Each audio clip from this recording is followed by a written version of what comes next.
Europe 1. Le grand direct des médias avec Thomas Joubert. Et ce matin, dans cette émission spéciale présidentielle, on va faire le bilan de ce premier tour dans les médias. Une élection parfois compliquée pour la presse, régulièrement prise à partie par les candidats, compliquée aussi dans la gestion des temps de parole. On va aborder tous ces sujets avec Sylvie Pierre-Brossolette, qui est membre du CSA. Bonjour, merci d'être avec nous. Bonjour. En ce lendemain du premier tour de la présidentielle, tout d'abord, est-ce que le CSA est satisfait de cette campagne électorale ? Est-ce que tous les médias qui sont sous votre responsabilité, c'est-à-dire télé et radio, ont bien respecté les règles ? Je vais peut-être vous surprendre, mais oui. Écoutez, on a assez dit que les règles étaient compliquées, qu'elles étaient difficiles à appliquer par les médias.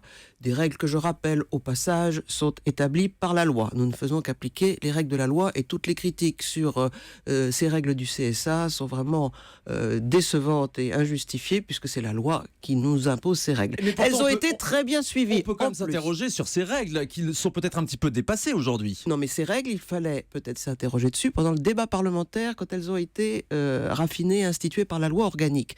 Certaines de ces règles datent de 1965. L'égalité, qui a été critiquée elle aussi. 1965, le général de Gaulle se présente à l'élection présidentielle et pour la première fois, grâce à cette règle de l'égalité, on voit apparaître François Mitterrand et Jean Lacanuet avec le même nombre de minutes et d'heures à l'antenne. Mais vous reconnaissez qu'entre des règles établies en 1965 et le paysage médiatique d'aujourd'hui, en 2017, les choses ont beaucoup changé. C'est toujours adapté, cette égalité de temps de parole ? C'est la règle de la démocratie, c'est le prix à payer pour que chaque candidat puisse avoir pendant quelque temps une apparition, une exposition identique. Nous avons recommandé au CSA de réduire cette période d'égalité parce qu'elle était devenue impraticable par les médias. C'est ça, c'est passé de 5 semaines à 15 jours avant le premier tour. Donc il y a maintenant un équilibre. Il y a d'abord une période d'équité qui permet que chacun puisse passer selon son poids politique, mais dans des mêmes tranches horaires, ce qui fait que c'est juste. Il n'y a pas un candidat qui passe à 20h et l'autre à 4h du matin. Et puis après, il y a une période d'égalité juste avant le premier tour, puis maintenant juste avant le deuxième tour, où chacun peut exposer son programme. Ça me paraît juste et équilibré. Mais c'est quand même un casse-tête pour tous les médias. D'ailleurs, plusieurs dirigeants de rédaction l'ont souligné. C'est-à-dire que les médias sont amenés davantage à s'occuper du chronomètre dans les derniers jours de l'élection plutôt qu'à faire de l'information. Elles ont très bien fait l'information. J'ai pas l'impression que les Français étaient sous-informés. Et ensuite, ce casse-tête, elles l'ont parfaitement surmonté. Nous sommes satisfaits de cette période électorale. C'est vrai que c'est toujours compliqué. Ça a été compliqué pour le CSA aussi. On a dû mettre beaucoup d'équipes au travail pour contrôler toutes les déclarations des chaînes. Avec le fameux chronomètre, c'est ça, vous chronométrez les temps de parole. Non, on n'en est plus au chronomètre. Vous savez, on est à l'ère du numérique. Donc, avec les ordinateurs, c'est quand même plus facile. Mais le dialogue avec les chaînes a été constant. Il y a eu très, très, très peu de divergences de vues sur les estimations des temps de parole. Et que ce soit la période d'équité renforcée ou la période d'égalité, les chaînes de radio et télévision ont très bien fait leur travail. Nous en sommes très satisfaits. On salue leurs efforts et finalement, ça s'est très bien passé. Mais il y a quand même un problème qui s'est posé, par exemple, quand le Front National refuse de parler aux équipes de quotidien sur TMC ou que Jean-Luc Mélenchon refuse de participer au débat de France 2. Vous tenez compte de l'avis des politiques par rapport aux médias ? Nous tenons compte de la difficulté pour les médias de faire leur travail et de remplir leurs obligations. Si un candidat ne peut pas par exemple, aller devant un micro, eh bien, écoutez, on ne va pas exiger de la chaîne qu'elle lui compte des minutes qu'il n'aura pas voulu donner. C'est normal. Si un candidat ferme ses portes à un meeting à des journalistes, on tiendra compte effectivement de la difficulté pour sa chaîne de radio-télévision à remplir ses obligations. Ça sera à chaque fois au coup par coup. Si les chaînes de radio-télévision nous expliquent leurs difficultés, évidemment le CSA est ouvert au dialogue et on en tiendra compte. Oui, alors l'une des difficultés pour certains médias, et c'est arrivé par exemple dans cette émission, c'est qu'à un moment c'est plus simple de ne plus parler de politique pour devoir respecter ces temps de parole et cette égalité. Jeudi soir par exemple, il s'est passé des choses très importantes dans l'émission politique de France 2. Nous, le lendemain matin, on ne peut pas en parler car il faut respecter l'égalité entre tous les candidats. Pourtant, il y a des séquences fortes qui se retrouvent partout sur Internet, mais qui ne peuvent pas avoir la place sur les médias audiovisuels. Ça dépend du temps que vous voulez donner. Si vous voulez donner effectivement qu'une minute à un événement, évidemment, comme il faut multiplier par 11 pour les candidats, vous n'y arrivez pas. Si vous donnez beaucoup de temps, vous y arrivez très bien. Tout dépend de la politique de la chaîne. D'ailleurs, pendant la période d'équité renforcée, qui a également été un peu critiquée en disant que c'était lourd, il y avait des tranches à respecter, il n'y a jamais eu autant de temps de parole à la télé et à la radio. Plus 60% par rapport à la présidentielle précédente. Plus 60% malgré ces règles règles soi-disant inapplicables. Donc, et là, j'ai l'impression, on va refaire les comptes, on va regarder, pendant cette période d'égalité, j'ai pas l'impression que les Français étaient frustrés d'informations et d'écouter les programmes des candidats et les commentaires qu'elle est avec. Bien au contraire. Donc Voilà. un CSA très satisfait ce matin.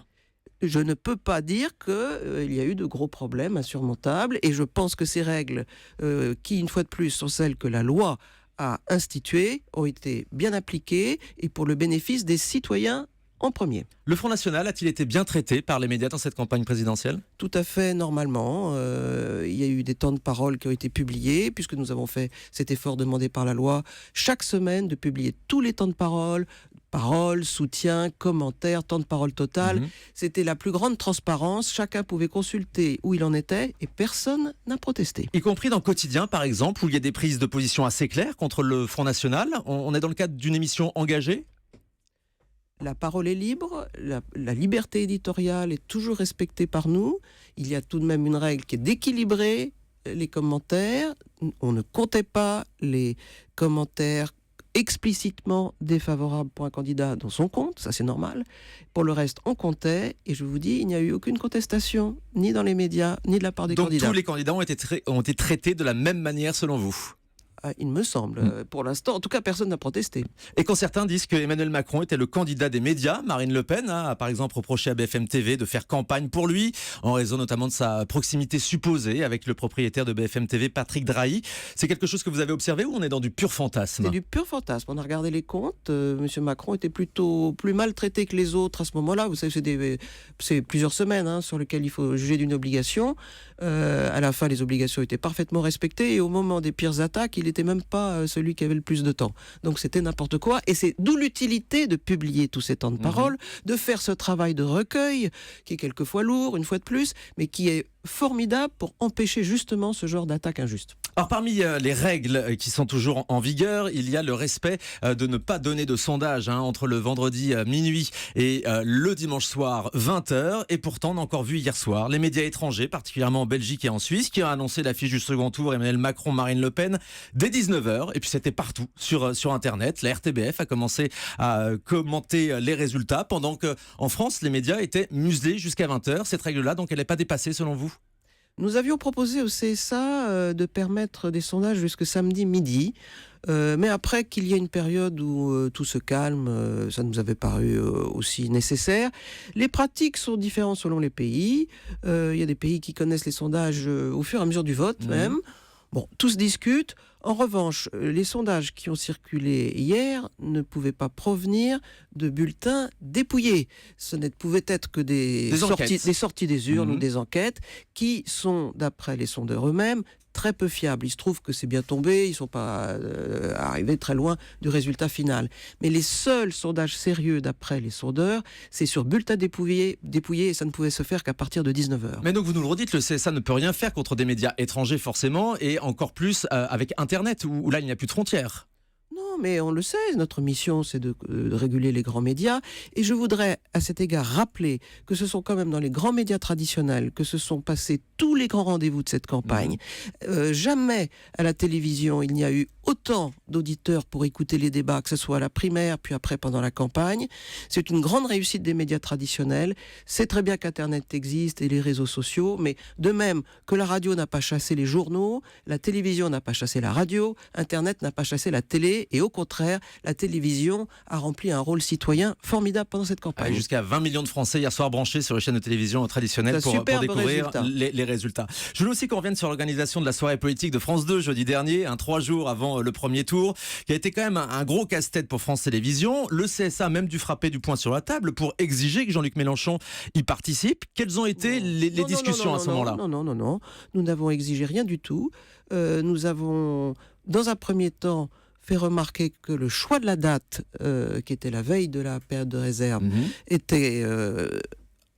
posait des problèmes, comportait des risques s'il y avait une nouvelle polémique qui se déclenchait ce soir-là, parce qu'il n'y avait plus que 24 heures pour répondre.